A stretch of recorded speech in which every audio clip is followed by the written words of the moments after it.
Hey folks, well, I just wanted to go over the details for Lab 5 this time around. This is where we finally get to move away from fighting with parsing our wonderful programs and get into actually producing some output code. So now we're trying to generate the translated version of the source code. So the idea now is that we've got this subset of bash that we're trying to target, and whatever the original program was supposed to do, we now want to generate bash code that will actually do that. So you're translating your original wonderful statements into bash statements. I don't mind, for the most part, how the translation actually looks, like what sequence of bash instructions you use to carry out any individual step, as long as they work. That said, there's kind of reasonable limits. If there's a 5-line wonderful program that gets translated into 10,000 lines of bizarre bash, then maybe that's not going to be the best approach. But for the most part, any reasonable interpretation is okay.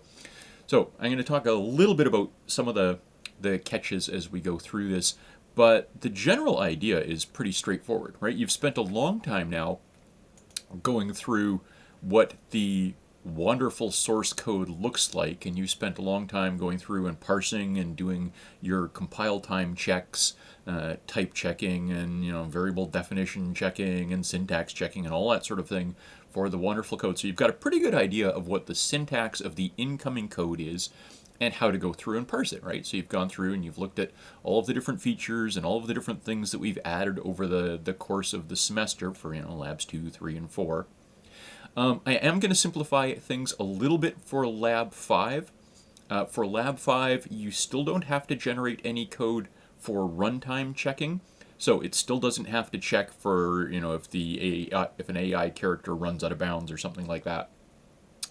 And you don't have to deal with translating user-defined functions, or of course, if you can't process the functions, you don't have to process calls to user-defined functions. So you can skip that part for now. I won't include any testing for that. But I will introduce that in Lab 6, and we'll introduce the runtime checking in Lab 6. So there are a couple of things there that you don't have to do for Lab 5, but we will reintroduce a little later on. So the map bounds checking won't be required for Lab 5, and the user-defined functions and calls won't be required. Again, any reasonable translation is okay. For the most part, you're going to find that the translations are fairly obvious. If it's a semicolon equals for an assignment statement in Wonderful, then it's pretty obvious that you change it to the equals for the assignment in Bash. I'd kind of recommend having your output code, the target code that you're generating, use the same identifiers as the original user program did, just because that's going to make your debugging a lot easier. When you're looking at your output code and trying to figure out why it doesn't do what you think the original program should do, it helps if the variable names are actually the same. But so that's a recommendation, and it'll also make it easier for me to figure out what's going on in your code if anything does go wrong. Let's see. There's going to be a couple of places where you are going to have to think about more involved code generation. So in Wonderful, you had these instructions like move Bob to. Well, of course, Bob's got a current facing, north, south, east, or west, and a current position, a row and column somewhere on the map. Whether it's the row that changes or the column that changes, and whether it goes up or goes down, is going to depend on which direction Bob's currently facing. So you are going to have to go through and either have your translator generate a little function that takes care of how to move an AI, so it does the if direction is this, adjust the column, if direction is that, adjust the row, and whether it's up or down. So you could do that, or you could embed an if statement in the code that you're producing that does that. But again, the translation process is up to you, but there's going to be a couple of places where it's a little bit more involved. Similarly with the when you're looking at the translating the loops, your loops in Wonderful are a repeat until, whereas your loops in the subset of bash that you're allowed to use are a while loop. So you've got this case where you want to make sure that when you translate it into the while loop, you've got the correct test for that that first pass, right? The repeat until is always going to do that first pass, so you've got to make sure that the while loop always does that first pass as well. So or you have a little thing in front that does it and then enters the while loop. But however you structure it, again, there's going to be a couple of places where you have to think about the output code that you're generating. In terms of other bits and pieces, the code that you're generating should go to standard out. Everything else should go to standard error. So things like those messages of compilation complete, or any of the error messages or warnings, or other miscellaneous bits and pieces, those should be going to standard error, not standard out, because we don't want a bunch of garbage mixed in with the output code that we're actually generating. Now, the way I'm actually going to test all this, of course, is to have some wonderful programs, run your compiler on it, your translator on it. It's going to produce this lab 5 executable, and we're going to try the executable out on the desired source code. So, if we've got something like and let's take a fairly simple example where we've got a program where it's just going to create two AI and have them move around the map for a little bit.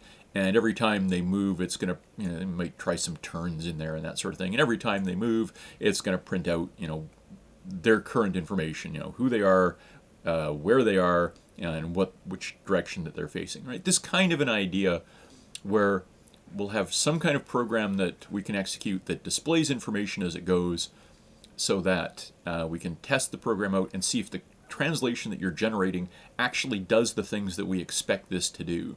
So for instance, this one is starting Bob off in the kind of lower left and starting Fred off in the upper right, and you're going to see Fred.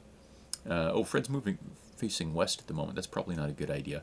If Fred's over in the upper left facing west, Fred's going to move off the map pretty quickly. But let's suppose Fred was facing east.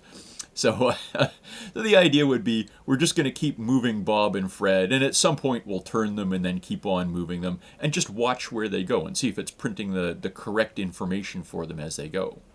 Right? And again, we're not seeing anything. It's not like this is displaying the map or anything like that. It's just printing information about where Bob and Fred are as it goes, which is what we want our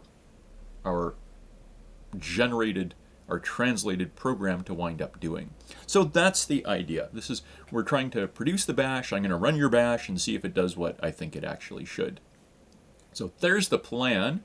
Again, we'll talk about this in the labs themselves, but this is pretty much the idea. Then in lab 6, we'll polish it off, add runtime checking, so it throws an error message. Your bash program throws in a warning or an error message or something like that if one of the AIs tries to run off the map, and we'll get it to throw in the handling of functions and local variables. But other than that, this is pretty much the process we want to go with. The one thing I did want to mention is, if you haven't spotted it, I did add an extra addition to where are we here? In the in the project description, where we've got the description of the target language, the features of bash you're allowed to use, I did throw in an extra section saying that you're allowed to use the double round brackets around arithmetic expressions, just to make the generated syntax for those a little easier. And you are allowed to use arrays. So this might be the way to go through and store information about your AIs reasonably compactly. So whenever there's an AI generated, have an array for them that stores their name, their row, their column, and which direction that they're facing. And again, I don't care what data types you're using in there as long as it works. But again, you can use arrays. A couple of examples of just syntax if your bash array syntax is a little rusty. But again, that is one more thing that you're allowed to use, and it might come in handy for your handling of AI. All right, I will leave it there.